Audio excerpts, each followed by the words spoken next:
Hello, and welcome to another episode of Inclusivity Unlocked, brought to you by the volunteers of the Association Explorator in Craiova.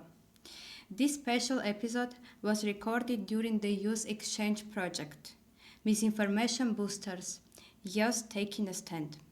For 6 days, our volunteers from different countries worked together to understand one of the biggest problems in information when false or wrong information spreads.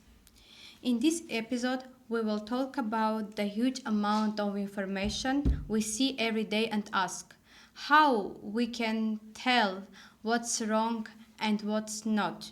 How do we avoid being tricked by false news? Are your hosts, Angelina and Jima. And today we are talking with Desara and Sofiia. So thank you for joining us today. Thank you for inviting us. Thank you. So during the 6th day in Craiova, you worked with people from different countries. You learned about dangers of fake news and how to think more carefully about this information you see online. Let's start with this. What useful skills did you learn from this project? So, I'm from Albania, just to mention that beforehand. And I am from Ukraine, and we are people from 6 countries, I guess. So we had quite a lot of experience with people from international teams. Yeah, and also like the rest of the countries are Romania, Moldova, Hungary. yes, and Macedonia. Yeah. The Republic of North Macedonia. I had some training before for misinformation and fake news, so I had the basics about that. But now here, it's more interesting to learn about how everything goes, even in other countries. Yeah, I mean, as for the skills, as for me, it was really nice to kind of strengthen my communication skills. At home, I speak with people who speak the same language, with people who I know mostly, but here everyone's new, everything's different. It was a nice challenge, and the other skill may be teamwork. We had to work with people from different countries. We had to engage with people from different backgrounds, and this is a really valuable experience. Do you feel like now you are more careful about the fake news and you can distinguish what's the false news and what is the true? Yeah, I use social media, so as a consumer, I'd say now I can be more careful with all the news that I take, so I can fact check them and look at maybe different sides for the news until I know that it's true, and then believe it or then share it as well. Yeah, as for me, I have already known a lot of the stuff that we talked about, so it wasn't new for me, but as they say, repetition, practice makes perfect. So I think I will be even more careful from now on. Yeah, me too. So, firstly, of course, you have to check the source, the news websites, the portal you're reading the news on. When it comes to social media, we have a lot of people telling us their opinions, and this is where you have to be careful. An opinion is not the facts. You have to check the facts first, and then you can go to social media, to TikTok or to Instagram or any other social media in order to check what the people think about this. Sometimes we are surrounded by so much information, it's hard to make sense of it, it's hard to form your own opinion, because you just don't know where you stand on a particular topic. And when you go to social media, you see people talking from different viewpoints, people who have different backgrounds, people who have had different experiences. You see all this and you're like, well, okay, sometimes I agree, sometimes I disagree, but these are not facts, these are opinions again. So I think during this exchange, I have again proven to myself that to look for information, I have to go to official websites, I have to go to credible news sources, and in order to as I've mentioned maybe 3 times already, in order to get opinions, I'll go to social media and I will explore what the people say there. We have freedom of speech. We also have the freedom to post whatever it's on our minds on social media. And when you do that, like a lot of people speak what they know or what they've heard, so you can't just know that information is true.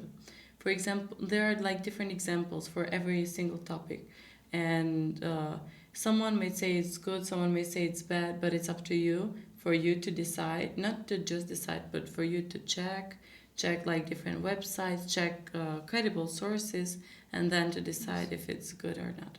Okay, do you think that it's just your responsibility choose what is the false and what is the true information? I mean, for example, a lot of influencers, they just posted some story or in Instagram or in the Facebook, and they say, for example, you can lose 5 kilogram in 3 days, and you can spoil your body. I mean, you think that just your choice and your responsibility, or it's also because of their false posted this information? I'm gonna make an example of this. We also made that during our debate, and it's like you know how like moms, I think all moms, but like for example Albanian mom, my mom would always tell me like, if you're with a friend and your friend jumps off the bridge, would you do that as well, or would you stop and think about it and then decide if it's good or not for you?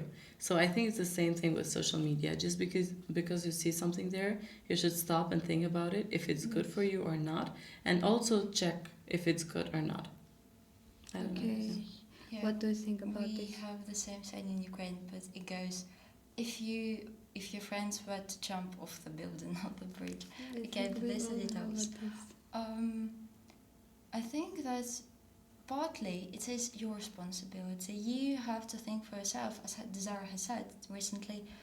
You have to decide, you have to choose, you have to think of yourself first and foremost. But it is, I mean, the people who create content also carry some sort of responsibility. If they do not check the information they post, or if they simply want to make money and agree to any form of contract with any brand, doesn't matter how harmful or unethical their practices or products are, well, we do not, I mean, it's best if we don't support these people, if we don't give them views and comments and likes, so that the information they create doesn't spread. So, to sum up, the responsibility is both you and the creator, but you go first. You have to think of yourself. Yeah. Also, we have tips food meat. For example, they say we can see not a lot of like these posts. I don't know. For example, banana, it's radioactive, or microwaves. It's spoiled a lot of vitamins. So, what do you think about this? Do you see like something like these posts in Instagram or in Facebook, or no? I think you can see all kinds of posts on social media, because as we mentioned before, it's like it's free, so you can post whatever you want. But I think we've seen that, or like even more different types of like stuff like that. But still, there are like everyone just has their opinion on stuff, or maybe they've just heard someone, so they will post that. But I wouldn't take that like for sure. Like I wouldn't take that for granted and like not eat banana anymore. But I would just like start looking up more information, start looking up maybe like food agencies that are like governmental, that they have information, and then yeah.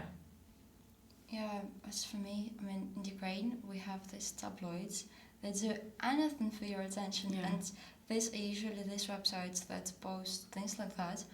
And the first question you have to ask yourself, okay, has any scientist ever proven this? So when you see such piece of news, you go on the internet and you write, okay, Google, has any scientific survey proven that bananas are radioactive? Then you scroll through a couple of surveys, not just one, a couple, in order to understand who has done this research, why, when, and to what conditions, and then you make the conclusions. You have to look at the facts, you have to look at who has done this research, because some institutions are not really credible too, so you cannot just trust anyone who has a scientific institution written in the caption. But a lot of people, for example, I have a friend who just see some news, some post in Instagram, and he started use this. So he even don't check. Do you have a friend like this, or your friends also check another information? For example, in Albania, everyone knows that you can't believe anything on social media, or like everything. So even if they see something that may actually even be good for them, they doubt it. I mean, yes, absolutely, there are people who also just follow it without thinking, but mostly like it's like a saying that oh, don't believe anything that's on social media, and like yeah, it's like kind of maybe traditional, like yeah. For us, we don't have this level of social media literacy yet. We are working on that. We have a lot of projects that teach people about social media literacy, but these are mostly older people, like my parents, their grandparents, who fall victim to such claims, such false news, such misinformation. I mean, my parents, they try to check what they read, but sometimes, especially if the content is centered on food, or if the content is emotional in some way, they may believe what's written. But my mom, for instance, she likes YouTube podcasts. She listens to a lot of them. And what I've been seeing lately is that she's trying to listen to different opinions. She likes to cook. She likes to cook nutritional food. So she tries to listen to different people who tell about nutrition, what's good for you, what's not, and then she makes her conclusions. Not everyone does this. We have a lot of people, again, of older age who really just right away believe such fakes as bananas are radioactive, but we are on the way to improvement. Do you think, for me, I think it is hard to check every information you see all the day, because all the day we see a lot of information, a different kind of topics. It is separate information. Of course, it will be hard to check every single information of this. It is hard, it is correct or not. So what do you think?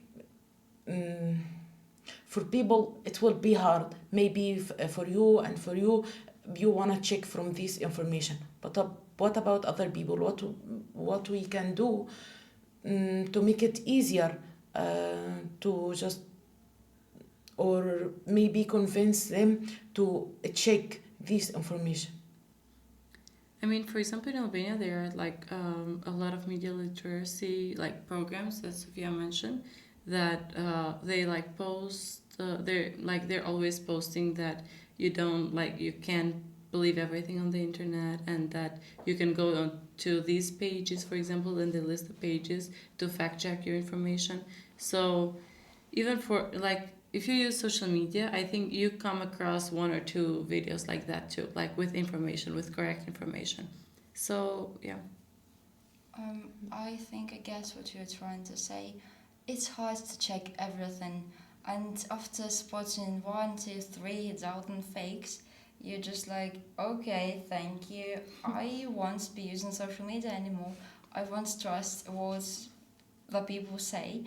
It's not okay. It builds trust issues in us, and I think that's really a big issue, that we cannot check everything we stumble across. Yes. And sometimes we don't even have the feeling that something has to be checked. We're like, okay, this looks okay, I won't check this. And I think what we have to do about this, about people who don't like checking information at all, and about people who are doubting if they should check something or not is that, again, critical thinking. If you feel like it should be checked, you should create this habit in yourself. You check once, twice, 3 times, it becomes a habit. Yes. If a person does not want to develop this habit at all, well, it's not their conscience. We cannot persuade them, I believe. I'm totally agree with you, but also I have a question from point you said. Not all of people have this feeling. I should check this information. Do you think the way of we get information, like we get some information about maybe food or something in so good way by animation video and so good voiceover and so good video, it's like perfect. Yeah. So Yeah. you don't even in your mind say, oh, maybe this wrong information. It's hard sometimes for your mind to really explain this information may be wrong. So do you think the way of how we get this information influence us, even you really sometimes check this information? Do you want to answer? Yeah, okay. I think you're correct in saying that the way we get information influences how we perceive this information and influences what we believe may be true or wrong. For instance, do you know any people who read newspapers? Yeah. Yeah, okay. On this, you just one who answered yes. That's an important thing to notice. How old are these people? 60 and Above. Yeah, young people are not engaged by newspapers. Yeah. They need pictures, they need videos. Older people, they need pictures and videos too, but they get them through television usually, through podcasts, through news programs and stuff. And these mediums usually share information on different topics, like in the newspapers we usually have politics, economics, society, agriculture maybe. On social media you have all of that and then some more. You have so many niche creators that talk on, I don't know, how to build the best legal statue. And what I was trying to say, sorry, I digress, sorry.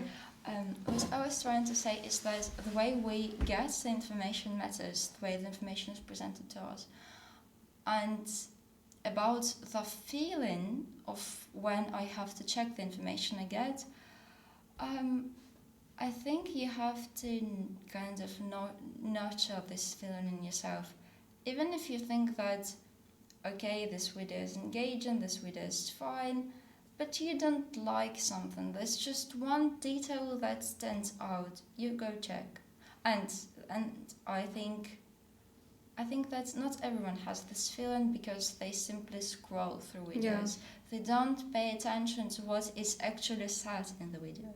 And if you, for instance, in the evening, get home, sit in your favorite armchair, and simply scroll through TikTok to decompress, to just let off some stress, it may be okay. You're not consuming information, you're just scrolling. But if you start paying attention to what the videos are trying to tell you, you start thinking critically. And this is, again, an important thing to notice, critical thinking. If we do not pay attention to what is presented to us, this feeling that something's wrong will not have the chance to arise. Yes, Yeah. I can understand. Yes. But now, are you noticed that we have a tendency about ChatGPT? When you have some problems, you ask ChatGPT about this. Mm. So I saw some post in my Facebook. Yeah. Someone posted about when you have some problems, you ask ChatGPT what medicine I should use, and someone posted that ChatGPT, he's not doctor, so don't know your problems, what do you have, and it's big problems now. So what do you think about this? Have you ever asked ChatGPT about your headache, what medicine you should use or no? I mean, AI and also social media are tools, so you can, I mean, it's up to you to decide how to use them. For example, I think Microsoft, if I'm not mistaken, I'm not sure, just is opening a new AI which will be for the doctors, because there are so many different diseases that exist, and doctors sometimes can't know everything, and also can't find the exact thing that maybe one of the patients has, especially if it's really rare. So AI can help with that. So they're trying to make that and maybe spread it to like everywhere in the world and to all doctors, so it can be a tool that they use. But it's different for the doctors to use it, and it's different for like me to just use it, because I don't know anything else, or like I'm not educated a lot maybe in the medicine, so the doctor is. So that's the difference, I'd say.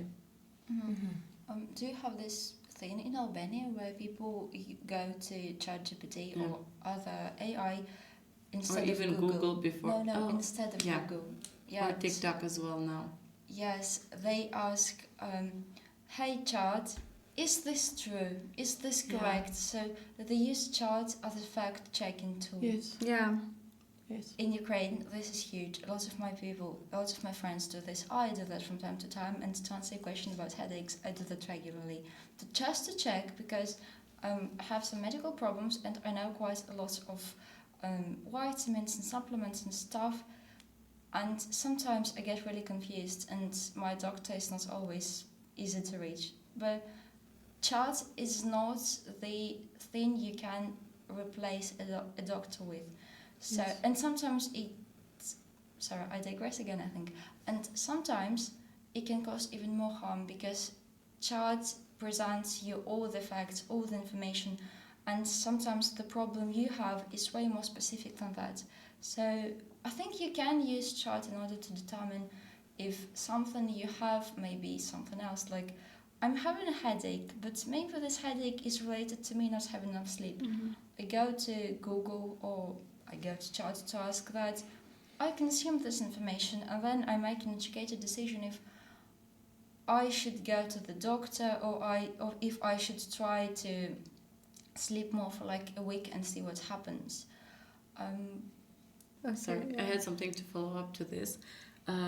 Chat depends on how you use it. And for example, a lot of people I know, they don't use it. I mean, not they don't know how to use it, but like the questions they ask are not too specific, especially when it comes, for example, to diseases.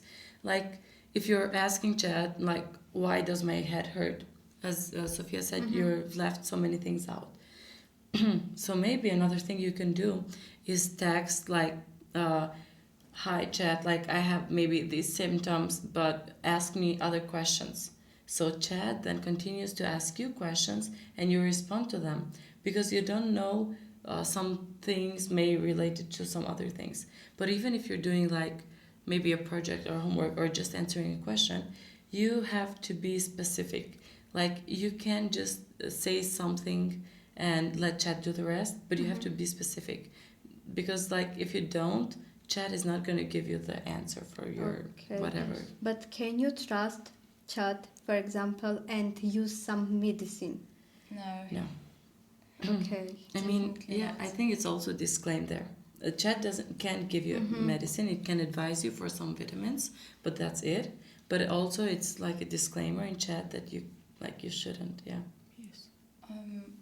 On the topic of can you trust ChatGPT and other AI models, when we are talking about topics other than medicine, there are a lot of governmental, not governmental, terroristic and other organizations that use that create these networks that influence the way LLM, large language models such as ChatGPT, work. Yeah. There is a Russian network called Pravda that has created a lot of websites that are not to be used by people. They are intended to be used by ChatGPT, so that Chat gives away incorrect information. A lot of people go to Chat to fact check what they have learned, what they know already, and Chat says, no, that's incorrect. But what Chat gives you, maybe propaganda, it's maybe disinformation, misinformation, maybe anything. And that is why you can use Chat, you can ask it, but it's not something that has to determine your opinion and stuff. If we get back to medicine, you can ask Chat about symptoms, you can ask him about the medicine you may have to take, but you, under no circumstances, can go to the pharmacy and buy this medicine because it may be wrong for you. This medicine may be outdated. Only the doctor knows what is happening with you, and Chat is no doctor. Yeah. And I think that a lot of people forget about how chat works. Like chat, for example, when it's giving you the answer, it scrolls through different websites. Yeah, the But- ones that are free access. Yeah. So when he does that, you don't know like where he got the information, if he got it into a trusted website or into just like an existing website that Yes. may even be old and doesn't include even like the newer studies. Yes. So yeah. And so that's why I think you have to ask Chat, even when you're trying to do your homework with using the AI help, you have to ask him to give you the sources he used. Sometimes some models like Gemini, if you know Gemini, it's Yes. from Yeah. Google, they do not usually present sources. At least when I was using it, it didn't.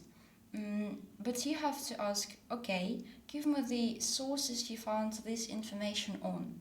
Yes. And then you go check the sources. If you think they are trustable, that's good. If you think he's given you something that is not really to be trusted, you may ask him again, like, find some more sources, look into scientific discoveries, look into specialized websites. So the thing is, you have to trust yourself. You have to look into things deeply. You have to delve into where the information comes from and trust yourself. Yes. Yeah. Why do you think fake information spread so fast? Fake information. Yes. For example, let's take tabloids. Like they give a lot of fake information, and like they have a really catchy clickbait title. But when you see it, it makes you click on it, and then you start reading it. But or sometimes you just read the title, but you don't read the other part, so you just share it. So Yes. sometimes it's also like what people need. For example, if there is a crisis in a country, you can see like a lot of titles, and they just share that again without reading the rest. So yeah. Yes. Yeah, I think what we have today is that people need sensation.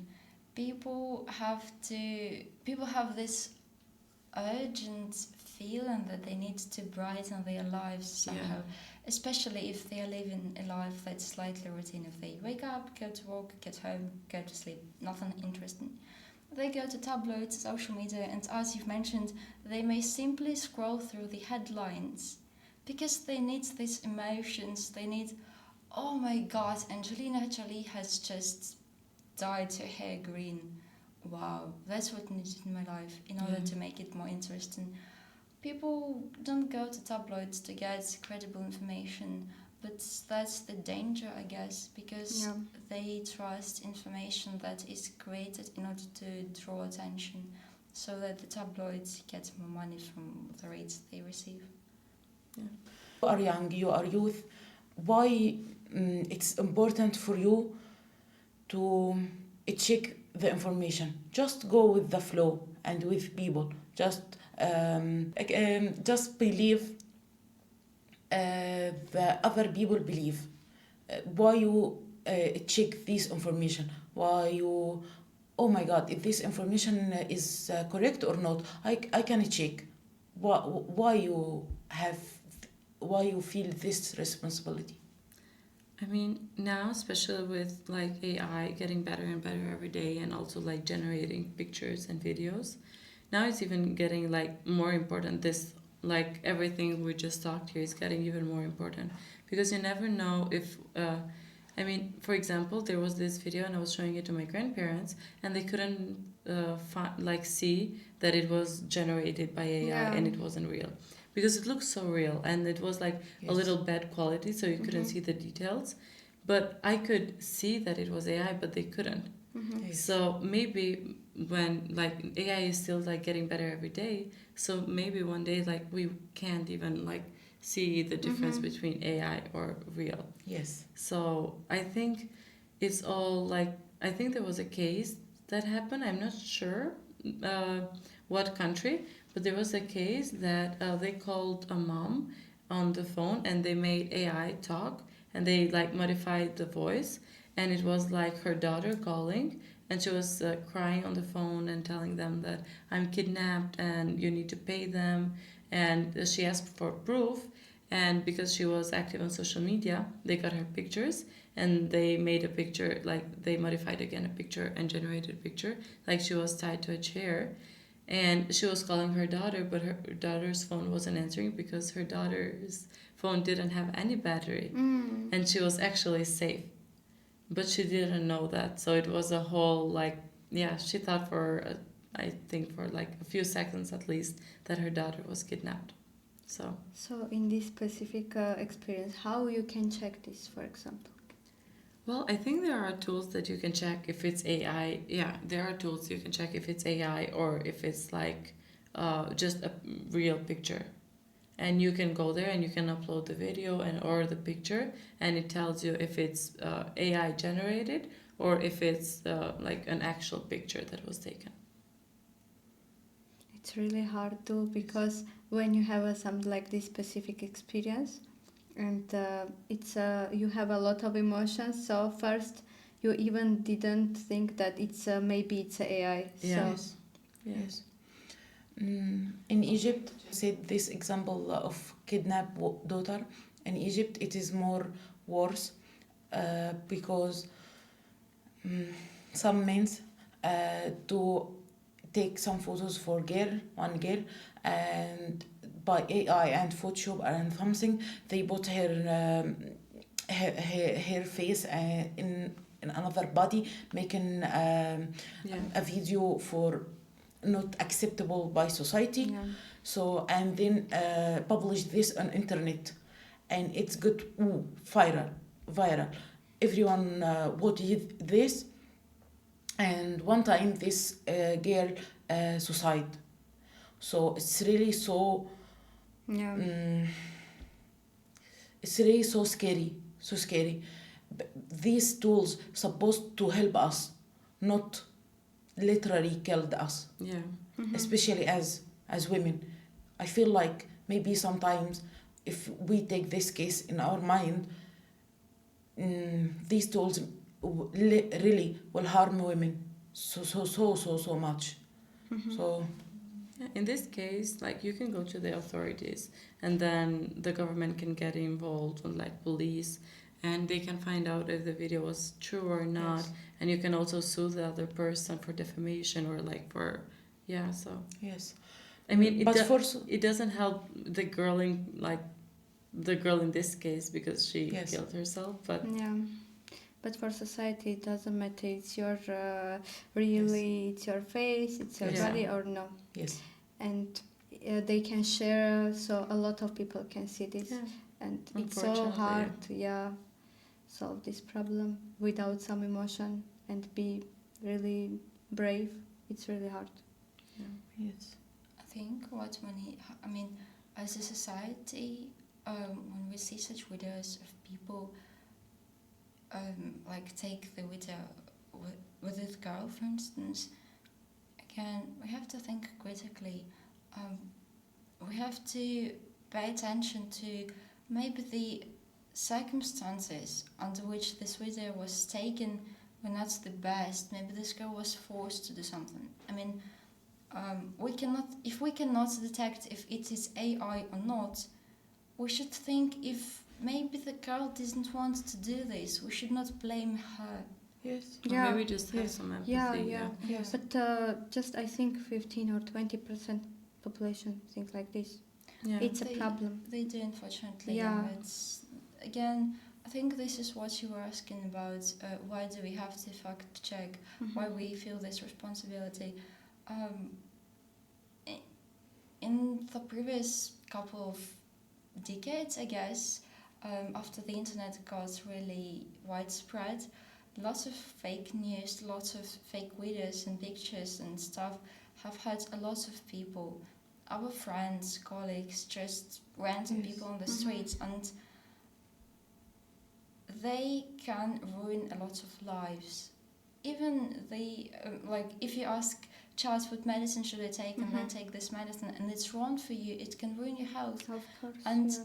this is why we as a society have to get used to the fact that not everything is trustable. It doesn't mean that you do not have to trust anyone. It just means that you have to use your head, think, and Yes. and don't blame someone. You have to think wider. Don't be close-minded. Be open-minded Yes. about the news, about the pictures you see. You have to take into account a lot of factors, a lot of facts that may have been going on while this video was taken, for instance. Yeah, and also I just have one more thing to add. I think it's important to remember that everyone who is here on social media is an actual human being, because sometimes I think everyone forgets, especially the people who are just like maybe on their beds and scrolling through TikTok or Instagram. Because like sometimes social media can be such a bad place, because like you can find like there can be so bad comments and like Yes. Yeah. or Yes. like so I think everyone should maybe take a step back and think before they also comment something, or Yes. Yes. A lot of things that are done for social media are usually, sometimes they are made in order to attract attention, like these beautiful videos, places, people traveling. But as Desara has said, these are people too. They have feelings, they have emotions. Social media is work for a lot of people. They Yeah. get money from this. This is their occupation. They put a lot of effort into what they do on social media, and we have to respect that. We have to respect that the people behind this video have put attention, have put effort into it, and we cannot simply say, oh, it's so bad, you're a bad person. Even if you think someone's work is bad, the video is not good, do not, under any circumstances, bully that person. People do stuff, people do stupid stuff, but they still deserve the chance to change something. They deserve the chance to be accepted and the chance to be themselves without people saying how bad and incorrect they are. Yes. Yeah, that's the thing about social media. If you don't like something, you can scroll. You can Yes. you Just can ignore. tap, and say you're not interested. You can block them so you don't see Yes. that person on your For You page. So maybe it's just like, would you like to have those comments about you? You just have to Yes. stop and think. If you don't, then don't do Yes. that either. I'm totally agree with you guys. So we reached our Yeah. our end of episode. Thank you, Sofiia. Thank you, Desara, You're for welcome. joining us. Yeah. Thank you for inviting us. Yeah, it was a pleasure. And thank you for everyone who listened us. If you like this episode, please share with your friends and follow our YouTube channel. See you next time. Stay smart and stay curious. Bye. Bye. Bye. Thank you.